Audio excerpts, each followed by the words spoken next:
ताबीज बना के मैं पहनूं तुझे, दिल घर है खुदा का ना। आज हम बात करेंगे ब्लड सर्कुलेटरी सिस्टम के बारे में, रक्त परिसंचरण तंत्र। देखिए, इसको सबसे पहले बताने वाले थे वो थे विलियम हार्वी। विलियम हार्वी ने सबसे पहले रक्त परिसंचरण तंत्र, ब्लड सर्कुलेटरी सिस्टम के बारे में बताया था। देखिए, सबसे पहले हम बात करेंगे ब्लड किससे मिलकर बना होता है। जो हमारे शरीर का जो ब्लड है वो प्लाज्मा, आरबीसी, डब्ल्यूबीसी और प्लेटलेट से मिलकर बना होता है। आरबीसी को अर्थोसाइट बोलते हैं और डब्ल्यूबीसी को हम लिम्फोसाइट्स बोलते हैं और प्लेटलेट्स को हम थर्मोसाइट्स बोलते हैं। आरबीसी को हम अर्थोसाइट्स बोलते हैं, डब्ल्यूबीसी को हम लिम्फोसाइट्स बोलते हैं और प्लेटलेट्स को हम थर्मोसाइट्स बोलते हैं। आरबीसी का जो जन्म या जो आरबीसी बनता है वो बैन मैरो में बनता है। इसका जो जीवन काल होता है वो 20 से 120 दिन होता है और इसकी जो मृत्यु या ये खत्म जो होता है वो स्प्लीन में होता है। और भ्रूणावस्था की बात की जाए तो भ्रूणावस्था में आरबीसी की जो मृत्यु या खत्म होता है तो वो लीवर में होता है। और अब हम बात करेंगे डब्ल्यूबीसी लिम्फोसाइट्स के बारे में। लिम्फोसाइट्स की बात की जाए, इसका जो जन्म या जो बनता है वो हार्ट बैन मैरो में बनता है और इसका जो जीवन काल होता है वो 2 से 4 दिन होता है। और अब हम बात करेंगे कि जो हमारे शरीर में जो ब्लड होता है उसकी मात्रा कितनी होती है। फीमेल की बात की जाए तो हमारे शरीर में जो फीमेल में जो ब्लड होता है वो 405 लीटर होता है और मेल की बात की जाए तो मेल में जो ब्लड होता है वो 5 से 6 लीटर होता है। अब हम बात करेंगे धमनी और सिरा के बारे में। धमनी जिसको हम आर्टरी बोलते हैं और सिरा जिसको हम वेंस बोलते हैं। धमनी होती क्या है? धमनी जिसमें हमारे शरीर से हृदय से शरीर में जो ब्लड शुद्ध रक्त पहुंचता है उसे हम धमनी बोलते हैं। हृदय से शरीर के जो विभिन्न अंगों तक जो ब्लड पहुंचता है उसको हम धमनी बोलते हैं और शरीर से हृदय में जो ब्लड पहुंचता है उसे हम सिरा बोलते हैं। इसमें अशुद्ध रक्त बहता है और धमनी में शुद्ध रक्त बहता है। धमनी में जो ब्लड का जो प्रेशर होता है वो 120 mmHg होता है और सिरा की बात की जाए, सिरा में जो ब्लड का प्रेशर होता है वो 80 mmHg होता है। और इसके बाद हम बात करेंगे जो हमारे शरीर में जो हृदय होता है वो हृदयावरण नामक थैली में पाया जाता है। इसमें 4 चैम्बर होते हैं। ऊपरी भाग को हम आलिंद बोलते हैं और निचले भाग को हम निलय बोलते हैं।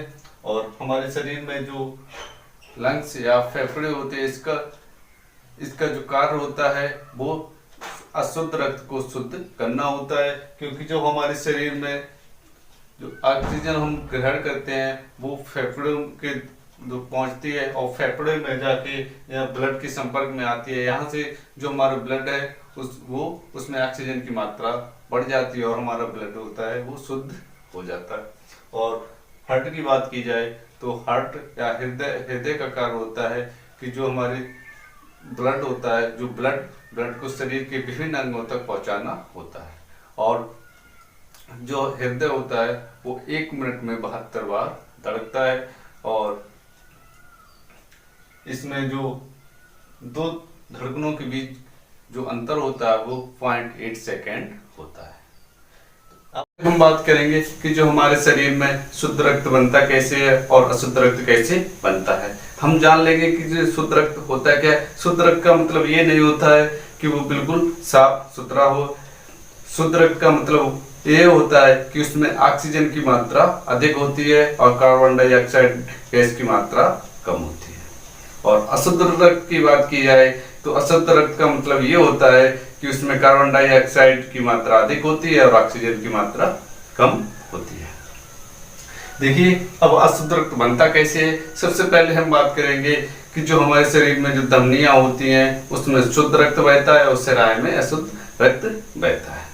जो हमारे शरीर में ये अंदर जो मोटी मोटी जो नसें होती हैं वो महाधमनी बोलते हैं जिसे हम, उसमें शुद्ध रक्त बहता है और उसकी जो प्रेशर होता है या स्पीड गति होती है वो 120 mm/h होती है। और सिरा की बात की जाए तो सिरा में जो ब्लड होता है उसकी जो स्पीड या प्रेशर जो होता है वो 80 mm/h होता है। जब हमारे हृदय से जो ब्लड महाधमनी में होते हुए और उसके बाद छोटी धमनी और उसके बाद केशिका यानी कि त्वचा में जाके पहुंचता है, तो उसके बाद जो हमारी त्वचा में जो छोटे छोटे छिद्र होते हैं जिससे बाहरी गैस, जो इससे बाहरी हानिकारक गैसें हमारे त्वचा के द्वारा शरीर में प्रवेश करती हैं और जिसके संपर्क में ब्लड आ जाता है और जिससे हमारे जो शरीर का जो ब्लड होता है वो अशुद्ध बन जाता है। सबसे पहले जो हमारे शरीर जो हार्ट से जो शुद्ध ब्लड निकलता है वो महाधमनी, उसके बाद छोटी धमनी और उसके बाद केशिका। ये जो शरीर में जो अंदर जो मोटी मोटी जो नसें होती हैं उसमें शुद्ध रक्त बहता है और जो हमारे शरीर में जो पतली सी और छोटी नीले कलर की जो नसें होती हैं उसमें अशुद्ध रक्त बहता है। जब हमारा शरीर में जब हम कट जाते हैं या उसमें कोई बाहरी खरोच से जो ब्लड निकलता है वो अशुद्ध रक्त निकलता है। अब हम बात करेंगे जो हमारे शरीर में जो हृदय होता है उसका जो वेट होता है, फीमेल में 250 ग्राम से 300 ग्राम होता है और मेल में 300 ग्राम से 350 ग्राम होता है। और इसके बाद हम बात करेंगे कि ये शुद्ध कैसे ब्लड बनता है।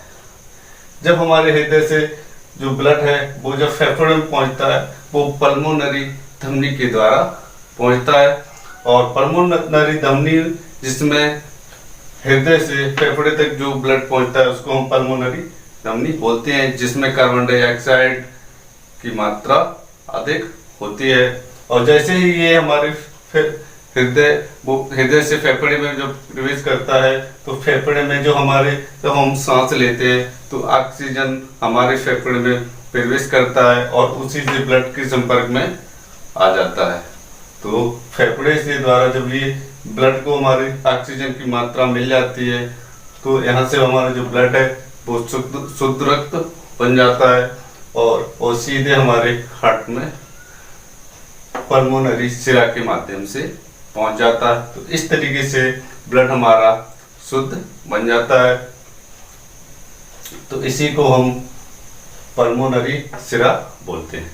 पल्मोनरी सिरा का मतलब कि ये हमारे हृदय से हमारे फेफड़े से हृदय तक जो ब्लड पहुंच ले जाते हैं उनको हम पल्मोनरी सिरा बोलते हैं। और पल्मोनरी धमनी हमारे हृदय से जो फेफड़े में जो ब्लड पहुंचता है उसको हम पल्मोनरी धमनी बोलते हैं। और हृदय में 4 चैम्बर होते हैं, ऊपरी भाग को हम आलिंद बोलते हैं और निचले भाग को हम निलय बोलते हैं।